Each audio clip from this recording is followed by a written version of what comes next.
وعلیکم السلام ورحمۃ اللہ وبرکاتہ۔ وعلیکم السلام۔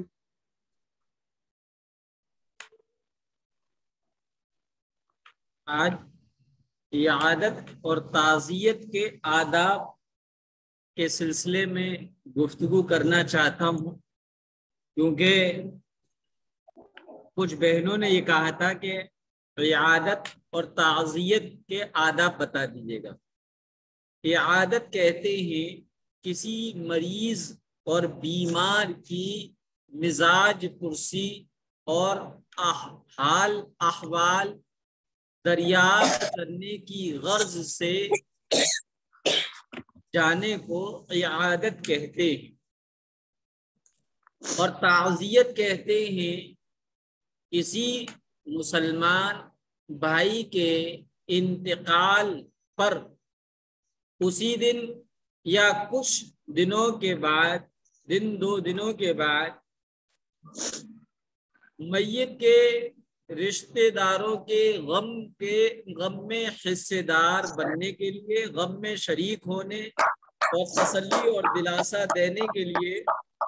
جانے کو تعزیت کہتے ہیں۔ جب آپ نے یہ سمجھ لیا تو اب یہ سمجھیں کہ مریض کو دیکھنے جانے کے یعنی عیادت کے تقریباً 21 آداب ہیں۔ ان آداب کا خیال کرتے ہوئے اگر ہم کسی مریض کی یا بیمار کی مزاج پرسی حال احوال معلوم کرنے کے لیے جاتے ہیں تو انشاءاللہ ہمارا جانا عبادت تو ہوگا ہی ہوگا، اور ساتھ ساتھ آداب کے جان لینے اور اس کے مطابق عمل کرنے کی وجہ سے جانے انجانے میں جو تکلیف مریض کو یا مریض کے گھر والوں کو ہماری ذات سے، ہمارے عمل سے، ہماری گفتگو سے پہنچتی ہے، اس چیز سے ہم اپنے آپ کو بچا سکیں گے۔ چنانچہ عیادت کے 21 آداب میں سے پہلا ادب یہ ہے کہ ثواب کی امید رکھتے ہوئے عیادت کرنا، کیونکہ اللہ کے رسول صلی اللہ علیہ وسلم نے فرمایا جو شخص مریض اور بیمار کی عیادت کرتا ہے وہ واپس لوٹنے تک جنت کے باغات اور گارڈن اور پارکوں میں رہتا ہے۔ اس لیے عیادت کی یہ فضیلت ہے، تو اس فضیلت کو ذہن میں رکھتے ہوئے ثواب کی امید سے عیادت کرنے کے لیے جانا ہے۔ دوسرا ادب ہے مریض کی عیادت کرنا، چاہے چھوٹا ہو یا بڑا ہو، اگرچہ وہ بچہ ہی کیوں نہ ہو۔ کسی عزیز اقارب میں کسی بچی کی طبیعت خراب ہے اور ہمارے علم میں، اور ہم بآسانی شوہر سے یا بھائیوں سے یا والد سے اجازت لے کر، اور وہ اجازت دے بھی دے، جا سکتے ہیں تو جانا چاہیے، چاہے وہ مریض کیا ہے، کوئی بچہ یا بچی ہی کیوں نہ ہو۔ کیونکہ بخاری شریف میں آتا ہے کہ آپ صلی اللہ علیہ وسلم کی صاحبزادی، بڑی صاحبزادی حضرت زینب رضی اللہ تعالی عنہا نے آپ صلی اللہ علیہ وسلم کو بلانے کے لیے ایک شخص بھیجا تاکہ آپ ان کے بیٹے کو دیکھیں، جس نے موت کا وقت بہت قریب تھا، بہت قریب آ گیا تھا، تو آپ صلی اللہ علیہ وسلم کھڑے ہوئے اور وہاں تشریف لے گئے، یعنی اپنے نواسے کی بیماری کی خبر کی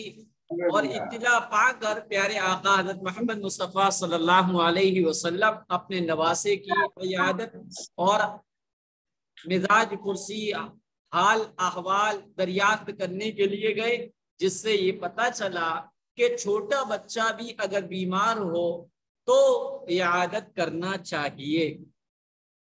تیسرا ادب یہ ہے کہ مشرک کی بھی عیادت کرنا اور اس کو اسلام کی دعوت دینا۔ اگر کوئی ہمارے تعلقات میں غیر ایمان والا ہے یا غیر ایمان والی ہے اور وہ بیمار ہو جاتی ہے اور ہمیں اطلاع ملتی ہے تو ہم جائیں اور اس کو اسلام کی دعوت بھی دیں۔ چنانچہ اس سلسلے میں بخاری کی حدیث ہے، حضرت انس رضی اللہ تعالیٰ عنہ فرماتے ہیں ایک یہودی لڑکا جو آپ صلی اللہ علیہ وسلم کی خدمت کیا کرتا تھا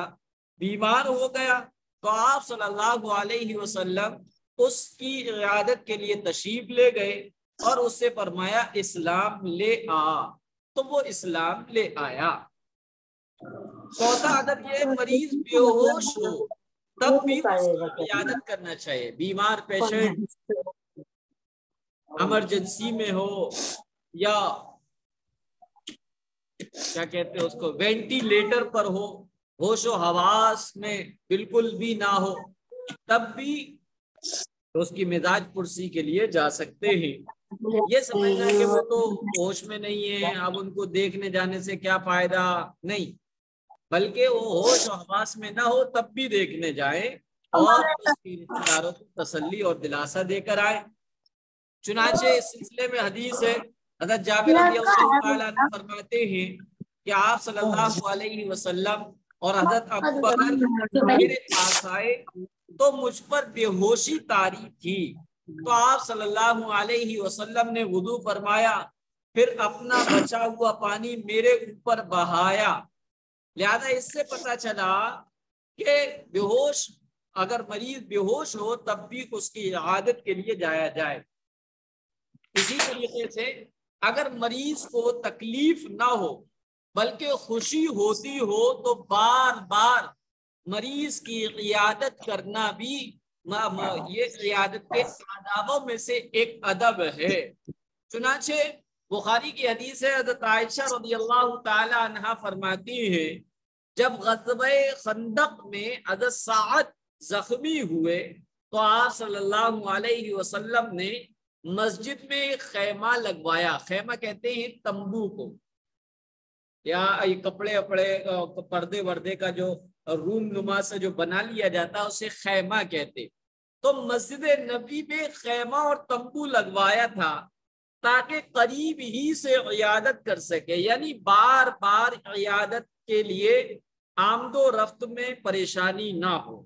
لہذا اگر مریض کو کوئی تکلیف نہیں ہوتی بلکہ آپ کے جانے سے اس کو راحت اور خوشی اور اطمینان ملتا ہے تو بار بار بھی عیادت کر سکتے ہیں۔ یہ نہیں سمجھنا چاہیے ارے میں تو ہوئی آئی اب میں دوبارہ جاؤں گی، وہ کیا کہیں گے، کھانے کے لیے آ گئی، ناشتے کے لیے آ گئی وغیرہ وغیرہ، یہ نہیں سمجھنا چاہیے۔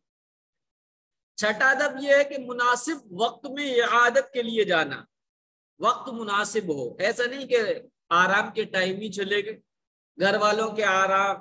یا مریض کے آرام کے وقت ہی دیکھنے چلے گئے، اس بات کا بھی خیال رکھنا ہے۔ ممکن ہو تو پیدل چل کر عبادت کرنا، اگر گھر سے تھوڑی دوری کے فاصلے پر ہو تو بہتر یہ ہے کہ پیدل چل کر یہ عادت کرنا چاہیے، کیونکہ حدیث میں ہے، حضرت جابر فرماتے ہیں آپ صلی اللہ علیہ وسلم میری عیادت کے لیے تشریف لائے تو نہ تو خچر پر سوار تھے اور نہ کسی گھوڑے پر سوار تھے۔ خچر کسے کہتے ہیں؟ خچر کہتے ہیں جو گدھے سے تھوڑا بڑا اور گھوڑے سے تھوڑا چھوٹا درمیان میں ہو، یعنی گدھے اور گھوڑے کے درمیان کا جو جانور ہوتا ہے اسے خچر کہتے ہیں۔ تو حضرت جابر فرماتے ہیں کہ اللہ کے رسول صلی اللہ علیہ وسلم میری عیادت کے لیے تشریف لائے تو آپ پیدل تشریف لے کر آئے، کیونکہ نہ آپ خچر پر سوار تھے نہ گھوڑے پر سوار تھے۔ آٹھواں ادب یہ ہے کہ گھر والوں سے مریض کی خیر خبر معلوم کرنا، مریض اگر ہوش میں ہو، بولنے میں دقت نہ ہو، پریشانی نہ ہو تو اس سے معلوم کر لیں، اور اگر وہ بول نہیں سکتا ہے یا ڈاکٹر نے بولنے کے لیے منع کر دیا ہے تو ایسی صورت میں گھر والوں سے مریض اور بیمار کی خیر خبر معلوم کرنا۔ چنانچہ اس سلسلے میں بھی حدیث ہے، حضرت عبداللہ بن عباس فرماتے ہیں کہ حضرت علی رضی اللہ تعالیٰ جب آپ صلی اللہ علیہ وسلم کے مرض وفات میں آپ کے پاس سے واپس لوٹے تو لوگوں نے پوچھا اے ابو الحسن، یہ ابو الحسن حضرت علی رضی اللہ تعالیٰ عنہ کی کنیت ہے، اور کنیت اس نام کو کہتے ہیں جو اپنی اولاد میں سے کسی اولاد کے نام پر رکھ لی جائے۔ مرد حضرات ابو لگا کر بیٹے کا نام لگاتے ہیں، چنانچہ حضرت علی کے سب سے بڑے بیٹے اور پہلی اولاد حضرت حسن تھی، لہذا آپ کی کنیت ابو الحسن ہو گئی۔ ابو لگا کر بیٹے یا بیٹی کا نام لگا دیتے ہیں، جیسے میری بیٹی کا نام تلبیہ تو ابو تلبیہ، میرے بیٹے کا نام یحییٰ ہے تو ابو یحییٰ۔ تو مرد تو اپنی کنیت اس طریقے سے رکھ سکتے ہیں، اور عورتیں بھی اپنی کنیت رکھ سکتی ہیں، جیسے کہ تسمیم بانو ہیں، ان کے کوئی ہو، عائشہ ہے تو ام عائشہ۔ عورتوں کو، خواتین کو اپنی کنیت والا نام رکھنا ہو تو ام لگا کر اپنی بیٹی کا نام یا بیٹے کا نام رکھے، جیسے ام عبداللہ، ام سلمہ، ام عائشہ، ام فاطمہ۔ اور یہ رکھ لینا بھی چاہیے، کیونکہ حضرت عائشہ رضی اللہ تعالی عنہا ان کے کوئی اولاد تو نہیں تھی، لیکن ایک دفعہ اپنے دل کی چاہت کا اظہار کیا اور کہا، اے اللہ کے رسول، آپ کی تمام ازواج مطہرات کی اولاد ہے، اگرچہ وہ پہلے شوہروں سے ہی ہے، اور ان سب کی کوئی نہ کوئی کنیت ہے، ام سلمہ ہیں اور بھی ہیں، میری کوئی اولاد نہیں ہے، میں اپنی کنیت کیسے رکھوں؟ تو اللہ کے رسول صلی اللہ علیہ وسلم نے فرمایا، تم اپنے بھانجے عبداللہ پر اپنی کنیت رکھ لو۔ چنانچہ حضرت عائشہ کی کنیت ام عبداللہ تھی۔ تو میں عرض کر رہا تھا کہ گھر والوں سے خیر خبر معلوم کرنا یہ عیادت کے آداب میں سے ایک ادب ہے، اور اس سلسلے میں نے حدیث بتائی کہ حضرت عبداللہ ابن عباس فرماتے ہیں، جب حضرت علی رضی اللہ تعالیٰ عنہ صلی اللہ علیہ وسلم کے مرد وفات میں آپ کے پاس سے واپس لوٹے تو لوگوں نے پوچھا، یعنی صحابہ اکرام نے پوچھا کہ اے ابو الحسن، اے ابو حسن، آپ صلی اللہ علیہ وسلم نے صبح کس حالت میں کی، یعنی اب آپ کی طبیعت کیسی ہے؟ تو حضرت علی رضی اللہ تعالیٰ عنہ نے فرمایا، آپ صلی اللہ علیہ وسلم نے صحت یاب حالت میں صبح کی، یعنی صبح کے وقت آپ کی طبیعت اچھی تھی۔ تو اس حدیث سے پتہ یہ چلا کہ مریض کے اہل و عیال میں سے، چاہے وہ داماد ہو، بھائی ہو، بیٹا ہو، والد ہو، کوئی بھی ہو، اس سے خیر خبر معلوم کرنا یہ بھی عیادت کے آداب میں سے ایک ادب ہے۔ اسی طرح نواں ادب ہے مریض کے اہل خانہ کو اس کی خدمت اور اچھا برتاؤ کرنے کی تاکید کرنا۔ مریض چونکہ چڑچڑا ہو جاتا ہے اور وہ توجہ کے زیادہ مستحق ہوتا ہے، اس کو احساس کمتری کا لگ جاتی ہے، اور اس کو ایسے محسوس ہونے لگتا ہے کہ میری کوئی ویلو نہیں ہے، مجھے کوئی پوچھ نہیں رہا ہے۔ اور مریض کے اہل خانہ وہ بھی بیچارے خدمت کر کر کے تھک جاتے ہیں، اوب جاتے ہیں، کبھی کبھی کھسیا جاتے ہیں۔ تو بہرحال ان سلسلوں میں جب مریض کے اہل خانہ ہیں، ان کو مریض کی خدمت اور ان سے اچھا برتاؤ کرنے کی تاکید کرنا اچھے الفاظ میں، میٹھے لب و لہجے میں۔ چنانچہ حدیث ہے اس سلسلے میں، آپ صلی اللہ علیہ وسلم نے اس عورت کے ولی کو جو زنا سے حاملہ ہو چکی تھی، فرمایا اس کے ساتھ اچھا سلوک کرو۔ یہ عورت مستحق رجم ہونے کی بنا پر موت کے قریب تھی، اس سے اچھا سلوک کرنے کا حکم فرمایا۔ یہی حال مریض کا ہوتا ہے، یعنی حدیث میں یہ کہ ایک صحابیہ تھی، وہ نفسانی خواہشات کا شکار ہو کر زنا میں ملوث ہو گئی، زنا کا گناہ کر بیٹھی۔ احساس گناہ اور ندامت کی وجہ سے پیارے آقا حضرت محمد صلی اللہ علیہ وسلم کے پاس آ کر اعتراف اور اقرار بھی کر لیا، اور حد اور سزا جاری کرنے کی خواہش کی تو پیارے آقا حضرت محمد مصطفیٰ صلی اللہ علیہ وسلم نے فرمایا ٹھیک ہے جاؤ، تم پر زنا کی جو سزا قرآنی سزا ہے جسے حد کہتے ہیں، اور وہ سزا رجم ہے۔ رجم کہتے ہیں پتھر مار مار کے ہلاک کر دینا جب ہے، جبکہ یہ اسلامک کنٹری اور زنا کرنے والا شادی شدہ۔ تو فرمایا کہ اگر اس طرح اب تمہارے پیٹ میں چونکہ حمل ہے اور یہ بے قصور ہے، جاندار ہے، لہذا تم جب آنا جب کہ یہ حمل پیدا ہو جائے۔ لہذا پیارے آقا نے اس زانیہ عورت کے ولی اور ذمہ دار اور رشتہ داروں سے یہ کہا کہ آپ لوگ اس کا خیال رکھنا، حالانکہ وہ بالکل موت کے قریب تھے کیونکہ رجم ہونا تھا، اور رجم گویا کہ موت ہی ہے،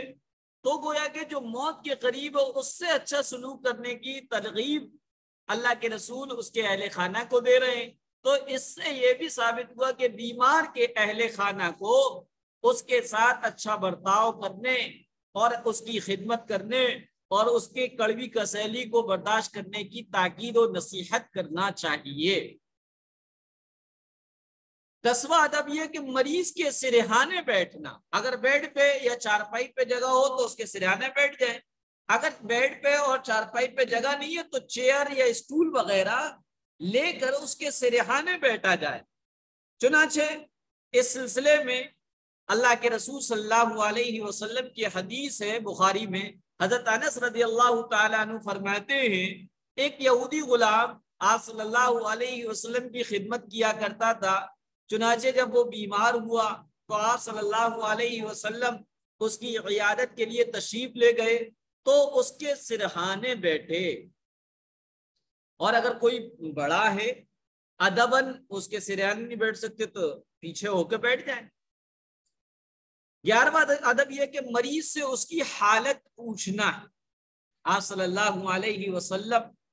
نے ایک صحابی کی عیادت کی تو اس سے فرمایا تم اپنے آپ کو کیسا پاتے، کیف تجد کا، تم اپنے آپ کو کیسا پاتے ہو،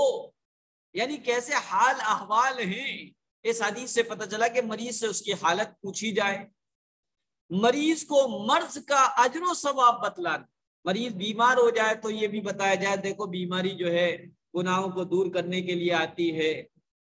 اور اللہ تعالیٰ کے طرف سے حالات ہے، صبر و شکر کرنا چاہیے، مریض کو بیماری پر صبر کرنے کا جو اجر اور ثواب ہے وہ بھی بتلانا چاہیے۔ چنانچہ اس سلسلے میں ایک حدیث ہے ابو داؤد میں کہ ایک عورت آپ صلی اللہ علیہ وسلم ایک عورت کی عیادت کے لیے تشریف لے گئے تو فرمایا اے ام علا، ان عورت کا نام ام علا تھا، اے ام علا خوشخبری قبول کر، اس لیے کہ مسلمان کی بیماری اس کے گناہوں کو اس طرح دور کر دیتی ہے جس طرح آگ سونے چاندی کے میل کچیل کو دور کرتی ہے۔ تو گویا کہ بیماری انسان کے گناہوں کو دور کرنے کا ذریعہ بنتی ہے، اس طرح کی بات کہہ کر اس کو تسلی دی جائے۔ 13واں ادب یہ کہ مریض کے لیے دعا کرتے ہوئے اس پر اپنا ہاتھ رکھنا، بشرطے کہ وہ غیر محرم نہ ہو۔ مریض کے لیے دعا کرتے ہوئے اس پر اپنا ہاتھ رکھنا اس شرط کے ساتھ جبکہ وہ غیر محرم نہ ہو۔ چنانچہ حدیث ہے آپ صلی اللہ علیہ وسلم نے جب حضرت سعد کی عیادت فرمائی اور حضرت سعد رضی اللہ تعالیٰ عنہ نے ان سے وصیت کے متعلق سوال کیا تو آپ صلی اللہ علیہ وسلم نے فرمایا ثلث، اور ثلث سے بھی زیادہ، پھر اپنا ہاتھ ان کی پیشانی پر رکھا، یہ پیشانی کہلاتی ہے، اپنا ہاتھ حضرت سعد کی پیشانی پر رکھا، پھر اپنا دست مبارک ان کے چہرے اور پیٹ پر پھیرا اور فرمایا اے سعد، اے اللہ سعد کو شفا نصیب فرما اور ان کی ہجرت کو مکمل فرما، یہ دعا دی۔ لہذا اسی طریقے سے 14واں ادب ہے بخار اور درد کے وقت، اگر بیمار کو بخار ہے یا درد ہے تو بخار اور درد کے وقت یہ دعا پڑھے، بسم اللہ الکبیر اعوذ باللہ العظیم من شر کل عرق نعار ومن شر حر النار ومن شر حر النار۔ چنانچہ حضرت عبداللہ بن عباس رضی اللہ تعالیٰ عنہ فرماتے ہیں آپ صلی اللہ علیہ وسلم ان کو بیمار اور دیگر تمام تکلیف اور درد سے شفا کے لیے یہ دعا سکھلایا کرتے تھے۔ بیمار یہ دعا پڑھے، بیمار پڑھے اس کو پڑھوائیں، بسم اللہ الکبیر اعوذ باللہ العظیم من شر کل عرق نعار ومن شر حر النار۔ اسی طریقے سے ہاتھ پیر کے سن ہو جانے کے، پیرالائز ہو گیا ہے کسی کو یا بالکل کام کرنا بند ہو گئے، تو ہاتھ پیر کے سن ہو جانے کے وقت سب سے زیادہ محبوب شخصیت آپ صلی اللہ علیہ وسلم کو یاد کرنا، یعنی درود پڑھنا۔ حضرت عبداللہ بن عباس رضی اللہ تعالیٰ عنہ فرماتے ہیں ایک مرتبہ ان کے پاس کسی شخص کا پیر سن ہو گیا، تو ان سے حضرت ابن عباس رضی اللہ تعالیٰ عنہ نے فرمایا تمہیں جو سب سے زیادہ محبوب ہو اس کو یاد کرو۔ اس شخص نے عرض کیا آپ صلی اللہ علیہ وسلم، چنانچہ فوراً اس کی وہ تکلیف جاتی رہی۔ بیٹھے بیٹھے بھی ہمارا پاؤں سن ہو جاتا ہے تو ہم لوہے کو پکڑتے ہیں، اس کو لگاتے ہیں، ہاتھ کا لگاتے ہیں اور یہ کہ سمجھتے ہیں کہ لوہا لگا لو تو راحت اور آرام مل جائے گا۔ تو یہ دنیاوی چیزیں ہیں، لوگوں کی اپنی بنائی ہوئی ہیں، لیکن حدیث کے اکارڈنگ جو بات ہے وہ یہ کہ اگر پاؤں وغیرہ سن ہو جائے تو اپنے سب سے زیادہ محبوب شخص کو یاد کیا جائے، اور ہماری محبت کے سب سے زیادہ حقدار پیارے آقا حضرت محمد مصطفیٰ صلی اللہ علیہ وسلم ہے، اور ان کو یاد کرنے کا بہترین طریقہ یہ کہ آپ پر درود بھیجا جائے۔ اسی طریقے سے جب کان بجنے لگے یا اس میں جھنجھناہٹ ہونے لگے تو آپ صلی اللہ علیہ وسلم کو یاد کر کے درود شریف پڑھنا، پھر یہ دعا پڑھنا، ذکر اللہ بخیر من ذکرنی ذکر اللہ بخیر من ذکرنی، یہ دعا پڑھیں۔ درود شریف کان بھی بجنے لگتے، کبھی کبھی بڑی دقت ہو جاتی ہے، پورا دن الجھن کے ساتھ گزرتا ہے، جھنجھناہٹ سی ہوتی ہے، تو ایسی صورت میں درود شریف پڑھنا چاہیے، اور یہ دعا یاد ہو تو دعا پڑھنا چاہیے، ذکر اللہ بخیر من ذکرنی۔ اور یہ میں اپنی طرف سے نہیں کہہ رہا، بلکہ آپ صلی اللہ علیہ وسلم نے فرمایا جب تم میں سے کسی کا کان بجنے لگے تو مجھے یاد کرے اور مجھ پر درود پڑھے، اور یہ دعا پڑھے، ذکر اللہ بخیر من ذکرنی۔ مریض کے پاس 7 مرتبہ یہ دعا پڑھنا، اسأل اللہ العظیم رب العرش العظیم ان یشفیک، یہ دعا 7 مرتبہ پڑھے اعادت کرنے والا، اور مریض اگر ہوش و حواس میں ہو تو ہر مرتبہ میں وہ آمین کہے۔ چنانچہ اللہ کے رسول صلی اللہ علیہ وسلم نے فرمایا جس شخص نے ایسے بیمار کی عیادت کی جس کی موت کا وقت قریب نہیں آیا، اور اس کے پاس 7 مرتبہ یہ دعا پڑھی، اسأل اللہ العظیم رب العرش العظیم ان یشفیک، تو اللہ تبارک و تعالی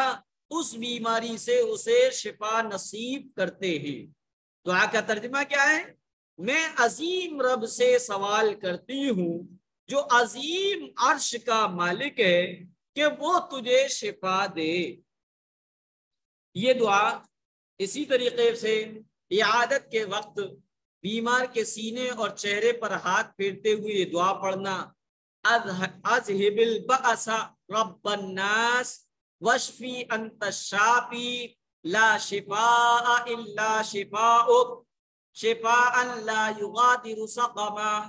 یہ جو حدیث ہے، یہ دعا ہے، حدیث سے ثابت ہے۔ چنانچہ حضرت عائشہ فرماتی ہیں آپ صلی اللہ علیہ وسلم جب کبھی کسی مریض کی عیادت فرماتے تو اس کے چہرے اور سینے پر اپنا دست مبارک پھیرتے اور یہ دعا پڑھتے۔ اسی طریقے سے بیمار کا اپنے سینے پر ہاتھ رکھ کر یہ دعا پڑھنا، بیمار سے یہ کہا جائے اپنے سینے پر ہاتھ رکھ لو، سیدھا ہاتھ، اور پھر یہ پڑھو بسم اللہ اللہم دابنی اللہم دابنی بدوائک واشفنی بشفائک واغننی بفضلک عمن سواک واحذر عنی اذاک۔ یہ دعا پڑھے، مریض خود پڑھے اور اپنے سینے پر ہاتھ رکھ کر یہ دعا پڑھے۔ اس کی کیا فضیلت ہے؟ حضرت میمونہ بنت ابی اصیب رضی اللہ تعالیٰ عنہ فرماتی ہیں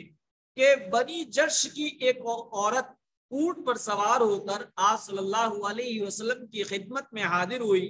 اور آواز دینے لگی، اے عائشہ،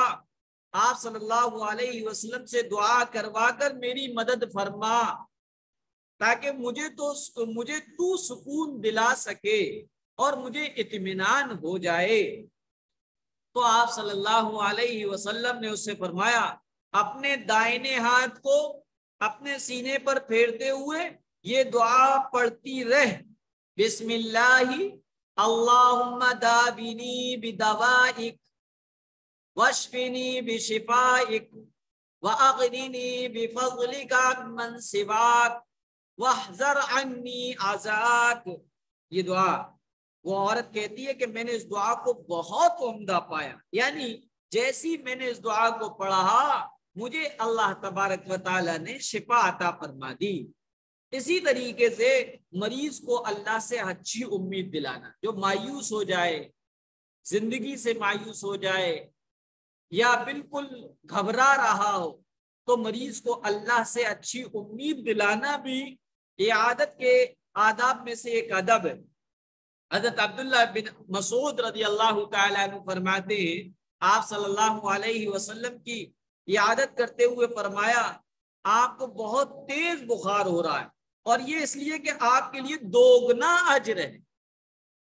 یعنی جتنی تکلیف زیادہ ہو اس سے کہا جائے یہ تو آپ کے لیے دگنا اجر اور ثواب کا ذریعہ بنے گا، کیونکہ اللہ کو جو تکلیف دینی ہوگی وہ دنیا میں دے دیں گے اور آخرت میں راحت ہی راحت ہے۔ اسی طریقے سے مریض سے دعا بھی کروانا چاہیے، کیونکہ احادیث میں آتا ہے، حضرت عمر بن خطاب رضی اللہ تعالیٰ عنہ فرماتے ہیں، مجھے نبی کریم صلی اللہ علیہ وسلم نے فرمایا کہ جب تو کسی مریض کے پاس جائے تو اس سے اپنے لیے دعا کی درخواست کر،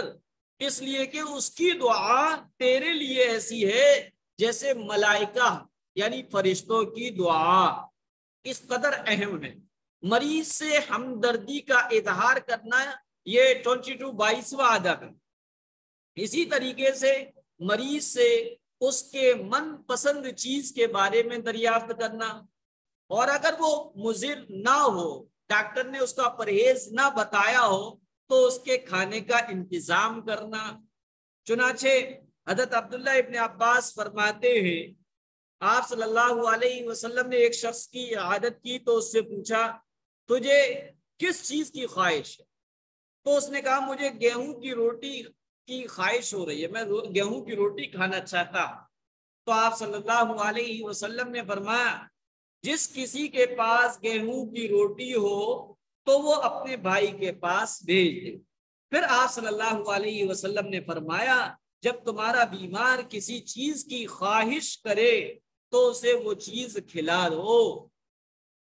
اسی طریقے سے مریض کو ناراض ہونے، بیماری کو برا کہنے اور شکوہ شکایت کرنے سے روکنا، کیونکہ مریض کی عادت ہوتی ہے اللہ کا شکوہ ہی، اللہ سے ہی شکوہ شکایت کرنے لگتا ہے، بیماری کو ہی برا بھلا کہنے لگتا ہے، یا اللہ سے ہی ناراض ہو کر بیٹھ جاتا ہے۔ تو اس کو ان تینوں چیزوں کی طرف توجہ دے، اللہ سے ہم کسی حالت میں ناراض نہ ہو، بیماری کو برا نہ کہیں اور اللہ سے کوئی شکوہ شکایت نہ کریں۔ کیونکہ آپ صلی اللہ علیہ وسلم ایک عورت کی عیادت کے لیے تشریف لے گئے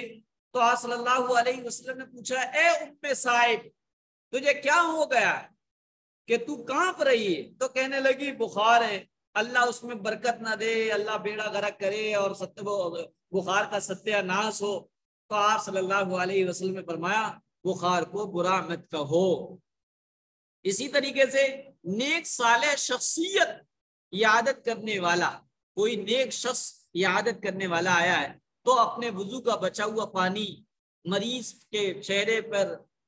مل دے، ڈال دے،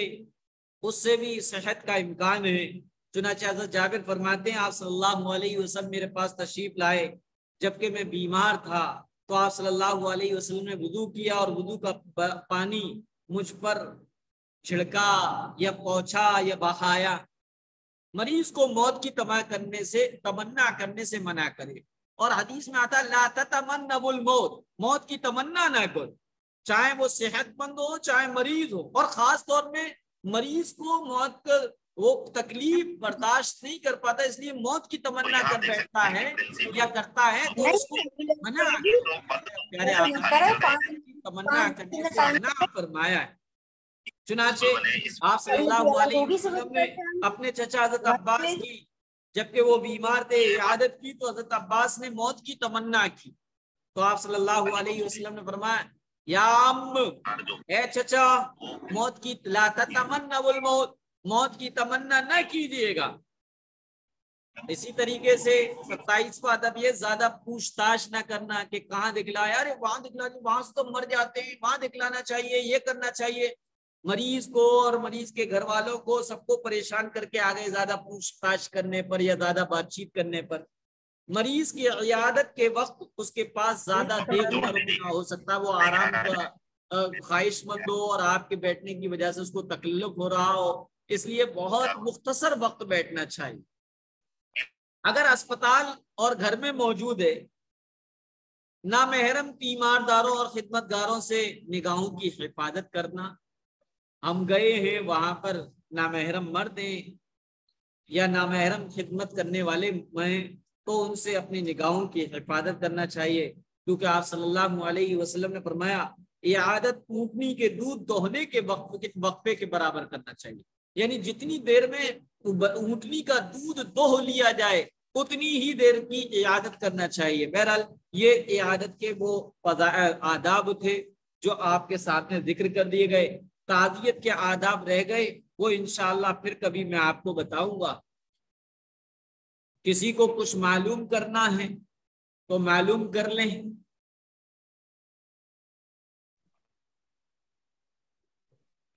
السلام علیکم۔